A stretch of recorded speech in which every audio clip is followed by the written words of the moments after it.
Bonjour à tous. En partenariat avec les dirigeants commerciaux de France, DCF, avec Cultiver vos affaires et surtout le salon Services organisé par Dépêche Events, on va vous donner quelques tips pour bien organiser et surtout optimiser l'efficacité commerciale de votre salon avant, pendant, après. Bonjour Elodie. Bonjour Emmanuel. Dans cette vidéo, on va voir ensemble comment bien préparer son salon et comment optimiser l'efficacité commerciale de son salon, comment bien préparer avant, que faire pendant et surtout il ne faut pas oublier quoi faire après mon salon. Exactement. Première question, est-ce que je dois définir des objectifs pour un salon? Oui, oui, je dois définir des objectifs. La plupart du temps, les objectifs vont être recruter des talents ou des clients, fidéliser, en règle générale, des talents ou des clients, mais ça peut être aussi communiquer.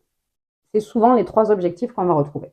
Moi, je viens de monter ma petite entreprise et je me dis c'est pas pour moi les salons, j'ai pas l'argent, j'ai pas le business et je suis tout petit. Est-ce que quand je débute, c'est quand même bien ou c'est important de faire un salon? Alors, c'est important si ça s'inscrit dans une ligne stratégique et s'il y a quand même un budget qui est prévu pour ça. Parce qu'en fait, sur un salon, il y a un budget, c'est évident, et c'est un investissement de temps et d'argent. Donc, si on n'a vraiment pas le budget, mieux vaut attendre pour l'année d'après. Maintenant, s'il y a une enveloppe pour ça, oui, bien sûr, je peux faire un salon en débutant. Et je vais commencer mon salon, mais en fait, je sais à peu près que le thème convient à mon business, ça Mhm. fonctionne, j'ai repéré à peu près les éléments, mais par contre, c'est quoi les questions que je dois poser à l'organisateur du salon? Ouais, question de base, finalement. Quel est le public cible du salon? Combien de personnes sont attendues sur la journée? Est-ce qu'il y a des animations, des moments forts qui sont prévus sur lesquels l'organisateur ou autres ont communiqué? Et également, quels sont les pics d'affluence? Toutes ces infos-là permettent de clarifier aussi et d'aligner les objectifs qui sont les miens. Ça me permet de réaligner tout ça et de me dire, bon, ben, c'est bon, ça vaut le coup que j'y aille et je vais pouvoir me préparer pour le pendant. On est quand même dans une partie business. Mm. Le salon, ça peut faire générer du business. Et puis de toute façon, c'est un levier business. Donc, c'est quoi le budget que je dois mettre dans un salon? À mon sens, il y a trois postes à prévoir. Le premier, l'allocation du stand. Le deuxième, toute la partie communication, le stand en lui-même. Quel est le budget du stand? Et le troisième, budget ressources humaines. Est-ce que je suis tout seul? Est-ce que je fais venir du monde sur le salon en fonction de mon objectif et du nombre de personnes attendues? Finalement, est-ce que tout seul, je vais être capable de passer suffisamment de temps avec les gens que je vais voir pour en récolter les fruits plus tard? Et effectivement, dans ce budget-là, il y a aussi le budget, on va dire, créatif, en tout cas visibilité, communication. Est-ce Oui, que je mets des froufrous partout? Est-ce que je mets des grands ballons? Ça, forcément, ça viendra en fonction du budget et de mes objectifs. exactement. Et tout ça, il y a vraiment des gens dont c'est le métier. Il y a des agences de com qui sont très bonnes là-dedans. Il y a des standistes dont c'est le métier aussi. Et ils ont beau être très très bons, quand vous y allez avec un objectif qui n'est pas clair, quand vous ne savez pas finalement pourquoi vous faites le salon, bah, ça peut faire flop. Alors là, on est pendant le salon, on a bien défini nos objectifs, on sait, on a posé notre stand, tout est prêt, on a pris notre petit café pour bien démarrer la journée. Top. C'est parti. La question qu'on va se poser, effectivement, la première, c'est est-ce qu'il y a une méthode spécifique pour rentrer en contact? Sur un salon, finalement, il n'y a pas, à mon sens, une méthode, mais il y en a une qui est totalement contre-productive. Tu sais, celle où tu arrives, il y a un manche debout et tu es derrière sur ton ordinateur Caché. caché en train de faire tes mails. Finalement, l'attitude à avoir, je pense, c'est de rester soi-même, surtout quand on est exposant et qu'on va représenter l'entreprise, être à l'image de la boîte et donc de soi-même quand c'est nous la boîte.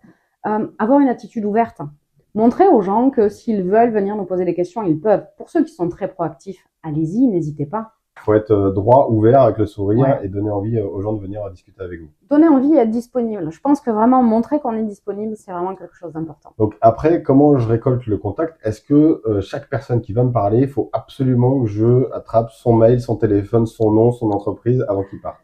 J'ai envie de dire oui. J'ai vraiment envie de dire oui. En fait, pour ça, il y a plusieurs méthodos. Il y a la team à l'ancienne. Une agrafeuse, un papier. J'agrafe la carte de visite, nom, prénom, adresse mail et je me mets des observations. Tu peux le faire aussi à l'ancienne, version Excel. Aujourd'hui, il y a des CRM, il y a plein de salons qui proposent des outils où tu peux tout simplement scanner le badge. Mais à mon sens, il faut vraiment que tu puisses récolter les données des gens que tu as vus, avec qui tu as échangé.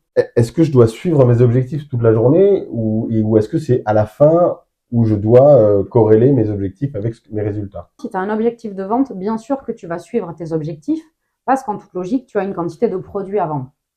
Donc, tu fais ton point au fil de l'eau. Est-ce que tu as assez vendu? Est-ce que tu n'as pas assez vendu? Est-ce qu'il faut faire un réassort? Dans ce contexte-là, oui, tu le suis au quotidien. Ça me paraît évident.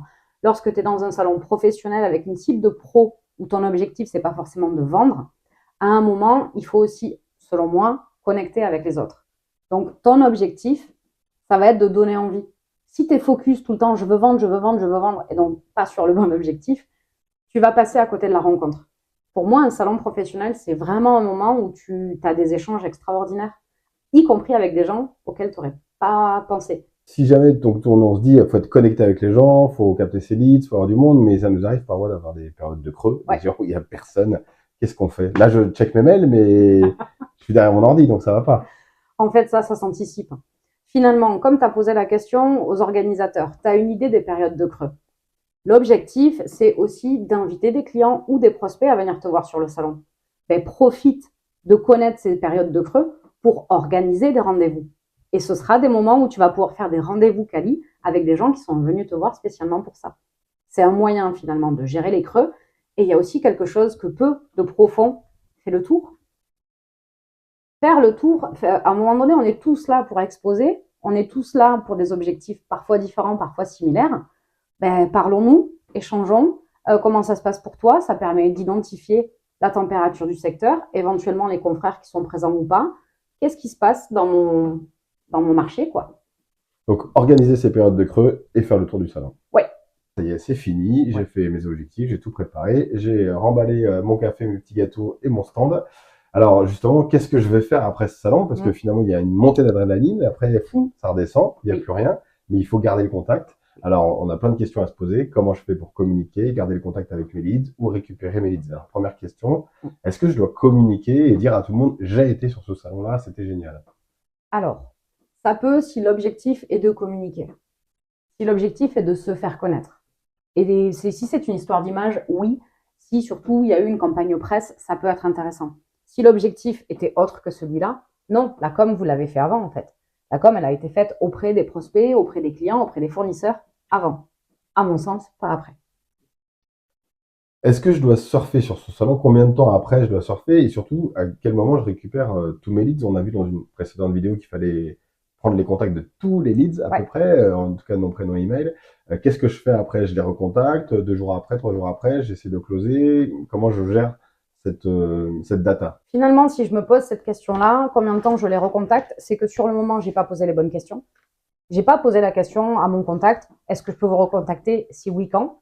Pour recontacter ces leads, la question à se poser, c'est est-ce que j'ai pris des rendez-vous pendant le salon? Si je n'ai pas pris les rendez-vous pendant le salon, j'ai posé la question à mes interlocuteurs, à quelle date je peux vous recontacter? Si le délai généralement moyen de vente, il est de 2 mois, 3 mois, 4 mois, 6 mois, je vais respecter aussi mes délais. Par contre, si j'ai quelqu'un qui était vraiment très très motivé, très emballé, je le recontacte la semaine d'après. Mais à mon sens, la chose vraiment à faire, c'est tous les gens qui sont venus me voir, je fais un mail de remerciement, idéalement le lendemain.